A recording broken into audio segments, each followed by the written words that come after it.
Namaskaram. Welcome to my channel. This is Dr. R.B. Sudha.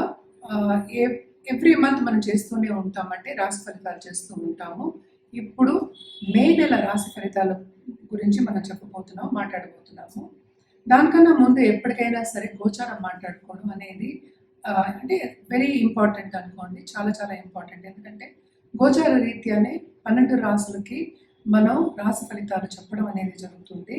ఎందుకంటే planets అందరికీ తెలుసు, 9 planets ఉంటాయి, అలాగే 12 రాశులు ఉంటాయి. అసలు రాశి అంటే ఏంటి? రాశి అంటే మీరు పుట్టిన నక్షత్రం, అంటే చంద్రుడు ఏ రాశిలో ఉన్నాడు ఆర్ ఏ భావంలో ఉన్నాడు మనం దాన్ని రాశి కింద పరిగణిస్తాం అన్నమాట. అంటే పుట్టిన నక్షత్రం బట్టి. సో అందరు రాశుల వారికి ఎప్పుడు ఒకేలా ఉండదు కదా, గ్రహాలు మారుతూనే ఉంటాయి. సో గ్రహాలు మారినప్పుడల్లా మనకి ఫలితాలు అనేవి మారుతూనే ఉంటాయి. సో తప్పక ఫస్ట్ మనం ఏంటంటే గోచార రీత్యా మేలో ఎలా ఉందో ఫస్ట్ చూద్దాము. మేలో ఏంటంటే చాలా మందికి తెలిసిన విషయం, అందరికీ ఇప్పుడు అందరూ యూట్యూబ్లో కూడా చూస్తున్నారు, అందరూ ఆస్ట్రాలజర్స్ దగ్గరికి వెళ్తున్నారు, అండ్ ఆల్సో ఆన్లైన్ ప్లాట్ఫామ్స్ కూడా చాలా వచ్చేసాయి. సో మేజర్ గ్రహాల మూమెంట్ మనకి మేలో ఎక్కువ ఉంది. అంటే ఏంటి, మనకి శని మూమెంట్ మనకి తెలుసు, ఉగాదికి ముందే మూవ్ అయ్యాడు, అది మనకి మీనంలోకి మూవ్ అయ్యారు అనమాట. అలాగే మనకి మెర్కురీ బుధుడు ఉన్నారు అందులోనే మీనంలో. మనం మాట్లాడుకున్నాం పంచగ్రహ కూటమి కూడా మనం మాట్లాడుకున్నాము, ఇదే రాశిలో జరిగిందనమాట. రాహు ప్రస్తుతం ఇక్కడే ఉన్నారు. రాహు ఏమో మే 18కి మనకి కుంభానికి వెళ్తున్నారు, అలాగే కేతు మే 18కి ఏమో మనకి సింహానికి వెళ్తున్నారు అనమాట. అండ్ ఆల్సో మనకి ఇందులో ఇంకొక గ్రహం కూడా ఉంది, అదేంటంటే శుక్రగ్రహం. శుక్రుడు ఎగ్జాల్టేషన్ పొజిషన్, అంటే ఉచ్చ స్థితిలో ఉంటారనమాట మీనరాశిలో. అలాగే బుధుడు ఇందాక నేను చెప్పినట్టు ఆయన ఏంటంటే నీచ స్థితిలో ఉన్నారు. ఆయన మూమెంట్ కూడా మనకి ఫస్ట్ వీక్ ఆఫ్ మేలో జరగబోతోంది, 7th ఎక్కడికి, మేషానికి. అండ్ మోస్ట్ ఇంపార్టెంట్ ప్లానెట్ మనం ఎప్పటికైనా మనం మాట్లాడుకుంటూ ఉంటాం, సూర్యుడు. సూర్యుడు సంక్రమణం అనేది మనం ఎప్పుడు ఎవ్రీ మంత్ జరుగుతూ ఉంటుంది. మేషానికి ఆయన మే 14కి వెళ్తున్నారు అనమాట. అలాగే మేజర్ గ్రహం గురించి మనం మాట్లాడుకున్నాము, శని గ్రహం మార్చ్ 29th మూవ్ అయ్యారు మీనానికి. ఈయన 2.5 ఏళ్ళు ఇక్కడే ఉంటారనమాట. అందరికీ తెలుసు, అందరు భయపడుతూ కూడా ఉంటారు. ఏలినాటి శని అనేది అందరికీ భయాందోళన అందరికీ కలుగుతూ ఉంటుంది. బట్ ఎవరెవరికి ఏలినాటి శని ఉందనేది మనం చూద్దాము. కుంభానికి అంటే మనకి లాస్ట్ ఘట్టంలో ఉందన్నమాట ఏలినాటి శని. అలాగే మీనానికి 2వ ఘట్టంలో ఉంది, మేషానికి ఇప్పుడే స్టార్ట్ అయింది, అంటే మేషరాశి వాళ్ళకి. అలాగే ఇంకో మేజర్ గ్రహం మనం ఎప్పుడు మాట్లాడుకునేది గురుగ్రహం. గురువు ఏంటంటే ప్రస్తుతం వృషభంలో ఉన్నారు, ఆయనేమో మనకి మిథునానికి మే 14కి వెళ్తున్నారు అనమాట. సో మీరు చూసారు కదా, మేజర్ గ్రహాల మూమెంట్ ఉంది. అలాగే ఏంటంటే మార్స్ ఇంకో గ్రహం, ఎప్పటికైనా మనం మాట్లాడుకుంటాం. దాంపత్య అనుకూల గురించి కూడాను మనం ఎప్పుడు చూసేది మనం కుజగ్రహం అని చూస్తాము. అలాగే అంటే ముందుకెళ్ళడం కానీ, దూసుకెళ్ళడం కానీ, అగ్రెసివ్ నేచర్ కానీ, ఒక కాన్ఫిడెన్స్ కానీ కూడా మనం ఎప్పుడు మార్స్ని మనం చూసుకుంటూ ఉంటాం. అంటే కుజుడి పొజిషన్ మనం జాతకంలో చూస్తూ ఉంటాం అనమాట. ఆయన ప్రస్తుతం నీచ స్థితిలో ఉన్నారు. సో ఈ నెలంతా కూడా ఇదే ఇంట్లో, అంటే కర్కాటక రాశిలో ఉండబోతున్నారు, నీచ స్థితిలో ఉన్నారనమాట. ఇవి మనం మాట్లాడుకోవాల్సిన, అంటే ఇది గోచారం. సో మనం నెక్స్ట్ మాట్లాడుకోబోయేది ఏంటంటే ఒక్కొక్క రాశి వారిగా ఒక్కొక్క రాశి వాళ్ళకి రాశి ఫలితాలు ఎలా ఉన్నాయో మాట్లాడుకుందాం. దానికన్నా ముందు మనం ఎప్పుడు మాట్లాడుకునేది ఏంటి, జనరల్ పరిహారాల గురించి ఎప్పుడు చెప్తూ ఉంటాను. సో జనరల్ పరిహారాలు ఎప్పుడైనా సరే, ఇప్పుడు చాలా మేజర్ మూమెంట్ ఉన్నది ఏంటంటే రాహుకేతు మూమెంట్ ఉంది. సో దాని గురించి మనం ఏంటంటే నవగ్రహ స్తోత్రాలు, నవగ్రహ పూజలు, లేకపోతే నవగ్రహ హోమాలు చేయడం చాలా మంచిది. అండ్ ఆల్సో ఎప్పుడు చెప్తూ ఉంటారు, రాహుకేతు మూమెంట్ ఉన్నప్పుడల్లా ఎప్పటికైనా సరే రాహుకేతు పూజలు చేయడం మంచిది, అంటే నివారణ పూజలు అంటూ ఉంటాం అనమాట. తప్పక ఇది చేయాలి. మే నెలంతా కొంతవరకు ఏంటంటే కొన్ని రాసుల వారికి చాలా చాలా బాగుంది, బ్రహ్మాండంగా ఉంది.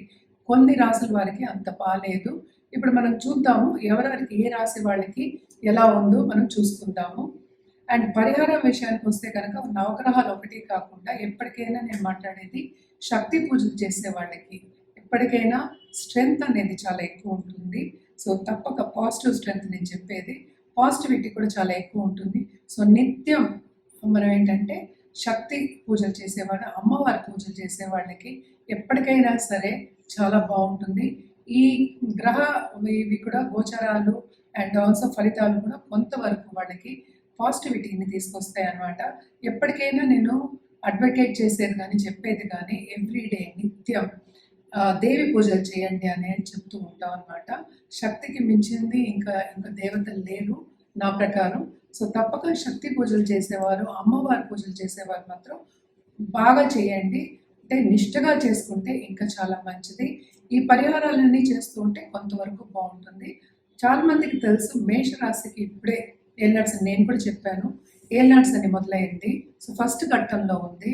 దానికి పెద్ద భయపడవలసిన అవసరం ఏం లేదు. మేషరాశి వాళ్ళకి కూడా మిశ్రమ ఫలితాలు ఉన్నాయి. ఎందుకంటే 12వ లార్డ్ అని మనం చూసాము అంటే మనకి 3వ ఇంటికి మూవ్ అయినప్పుడు, అంటే జూపిటర్ 3వ ఇంటికి మూవ్ అయినప్పుడు ఇంకా బాగుంటుంది. సో ఏలినాడ్స్ అని ఉంది అని భయపడడం కన్నా వెళ్ళి దానికి పరిహారాలు చేయడం చాలా మంచిది. మీకు ఇంకా ఏమైనా డౌట్స్ ఉన్నా కానీ, లేకపోతే మీకు మీ జాతక రీత్యా మీకు ఏమైనా అడ్వైస్ కావాలి అంటే కనుక తప్పక మమ్మల్ని సంప్రదించడం మంచిది. అలాగే మాకు జాతి రత్నాలు ఇచ్చేవాళ్ళు కూడా ఉన్నారనమాట. సో మన జాతి రత్నాలు కూడా ఎప్పుడు మనం చెప్పుకునేది ఏంటంటే ఒక రెమెడియల్ మెషిన్ పరిహారాల కిందే చెప్తూ ఉంటాము. సో జాతక రీత్యా మీకు జాతి రత్నాలు కావాలి అనుకుంటే తప్పక కింద స్క్రోల్ అయ్యే ఈమెయిల్ ఐడి అలాగే నంబర్కి సంప్రదించవచ్చు. ఇప్పుడు మనం మాట్లాడుకోబోయేది మిథున రాశి వాళ్ళ గురించి. మిథున రాశి వాళ్ళకి మే నెల ఎలా ఉంటుందో చూద్దాము. మే నెల మిథున రాశి వాళ్ళకి కూడా చాలా బాగుంటుంది. ఎందుకంటే జూపిటర్ ఏమో కూడా వస్తున్నారు, అంటే ఏంటి 10th lord. So career development బ్రహ్మాండంగా ఉంటుంది. బిజినెస్ పీపుల్కి చాలా బాగుంటుంది అనమాట. కొత్త బిజినెస్ స్టార్ట్ చేస్తారు, పార్ట్నర్స్ వచ్చే ఛాన్సెస్ కూడా ఎక్కువ కనిపిస్తున్నాయి. అండ్ ఆల్సో ఏ బిజినెస్ చేసినా ఏది ముట్టుకున్నా చాలా ఫైనాన్షియల్ సిచ్యువేషన్ ఇంప్రూవ్ అయ్యే ఛాన్సెస్ ఈ నెలలో కనిపిస్తున్నాయి. తప్పక చాలా బాగుంటుంది. ఎస్పెషలీ ఏంటంటే second half of this month. And మనం చూసాం ఫస్ట్ హాఫ్ అంటే ఫస్ట్ వీక్లోనే మనకి ఈ రాశికి అధిపతి ఏమో బుధుడయ్యారు. బుధుడు మూమెంట్ ఏమో మనకి సన్తో పాటు ఉన్నారు. సో గవర్నమెంట్లో పనిచేసే వాళ్ళకి కానీ, గవర్నమెంట్ కాంట్రాక్ట్స్ చేసే వాళ్ళకి కానీ, లేకపోతే గవర్నమెంట్ ఎవరైనా పని చేయించుకోవాలి అనుకున్న వాళ్ళందరికీ కానీ చాలా చాలా బాగుంటుంది. అలాగే ఈ రాశిలో ఉన్న పాలిటీషియన్స్కి చాలా బ్రహ్మాండంగా ఉంటుంది. గుర్తింపు అనేది ప్రజల దగ్గర నుంచి గుర్తింపు వస్తుంది, పై వాళ్ళ దగ్గర నుంచి కూడా గుర్తింపు వస్తుంది, పెద్దల దగ్గర నుంచి. తప్పక బ్లెస్సింగ్స్ అనేవి వీళ్ళకి ఈ నెలంతా బాగుంది ఎవరికి, మిథున రాశి వాళ్ళకి. అలాగే మనం చూసాము అంటే సెకండ్ హౌస్లో మనకి 11th లార్డ్ డెప్యుటేషన్లో ఉన్నారు. సో తప్పక ఖర్చులు అనేది విపరీతంగా ఉంటాయి.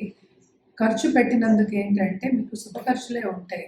లాంగ్ టర్మ్ ఇన్వెస్ట్మెంట్ చేసుకుందామని ఆలోచన వస్తుంది. సో తప్పక ఫైనాన్షియల్ సిచ్యువేషన్లో కూడా ఇంప్రూవ్మెంట్ అనేది ఉంటుంది. కుటుంబ పరిస్థితి కూడా ఎక్కువ కలహాలు లేకుండా బాగానే ఉంటుంది అనమాట. ఈ నెల అంతాను కొంతవరకు అనుకూల పరిస్థితి అని చెప్పచ్చు. కానీ ఇక్కడ 12th లార్డ్ ఏంటంటే ఎగ్జాల్టేషన్లో ఉన్నారు. సో తప్పక ఫారిన్ ట్రిప్ అనేది మీరు ప్లాన్ చేసుకుంటారు, వెళ్ళే సూచనలు కూడా కనిపిస్తున్నాయి అన్నమాట. అండ్ ఆల్సో స్టాక్ మార్కెట్ ట్రేడింగ్లో ఉన్న వాళ్ళు కానీ, ఫైనాన్షియల్ మార్కెట్స్లో ఉన్న వాళ్ళకి కానీ తప్పక సడన్గా లాభాలు వచ్చే సూచనలు కనిపిస్తున్నాయి. మనకి మూమెంట్స్ ఏంటంటే మనకి రాహు మూమెంట్ ఉంది, అలాగే కేతు మూమెంట్ కూడా ఉంది. సో తప్పక ఏంటంటే second half of this month వీళ్ళకి చాలా బాగుంటుంది, బ్రహ్మాండంగా ఉంటుంది అనమాట. హెల్త్ రీత్యా కూడా లాంగ్ టర్మ్గా మీరు హెల్త్ గురించి బాధపడే వాళ్ళు కానీ, నలతలు ఉన్న వాళ్ళకి కానీ చాలా మటుకు ఈ నెలలో ఊరట అనేది కలుగుతుంది. తప్పక వీళ్ళు కూడా ఏంటంటే ట్రావెలింగ్ చాలా ఎక్కువ ఉంది, దాని మూలాన్ని కొంతవరకు శ్రమ అనేది తప్పదు వీళ్ళకి. సో ఫైనాన్షియల్ ప్లానింగ్ ఒకటి, అండ్ ఆల్సో డయట్ ప్లానింగ్ చేసుకోవడం చాలా చాలా మంచిది. ఫస్ట్ వీక్లోనే మనకి మెర్కురీ ఈ రాశికి అధిపతి మూవ్ అవుతున్నారు. సో దాని తర్వాత ఇంకా చాలా బాగుంటుంది, మీకు చాలా మంచి ఆపర్చునిటీస్ వచ్చే ఛాన్సెస్ కనిపిస్తున్నాయి. అలాగే మనం కలర్స్ విషయానికి వస్తే కనుక తప్పక వెడ్నెస్డే మీరు కొంచెం గ్రీన్ కలర్, లైట్ గ్రీన్ నుంచి డార్క్ గ్రీన్ కూడా వేసుకోవచ్చు. గ్రీన్ కలర్ యాడ్ చేసి చూడండి, మీకు ఇంకా బాగుంటుంది. పరిహారాల విషయానికి వస్తే కనుక తప్పక గురువు కాళ్ళు పట్టుకోవడం, ఏ గురువు అయినా సరే టెంపుల్కి వెళ్ళి అంటే గుడికి వెళ్ళి సేవ చేయించుకోవడం మంచిది. అంటే పూజ కూడా చేయించుకోవచ్చు. అండ్ ఆల్సో ఎప్పటికైనా సరే గణపతికి నిత్యం పూజ చేయడం చాలా మంచిది. ఎప్పటికైనా మనం చెప్తాం, వెడ్నెస్డే చేయమని చెప్తూ ఉంటాము. కానీ నిత్యం చేయడం ఇంకా మంచిది. మీకు దీంతో పాటు ప్లస్‌కి ప్లస్ అయ్యి ఇంకా బ్రహ్మాండంగా ఉంటుంది. ఈ నెలంతా ఎంజాయబుల్ మంత్ కింద మనం మిథున రాశి వాళ్ళకి పరిగణించవచ్చు.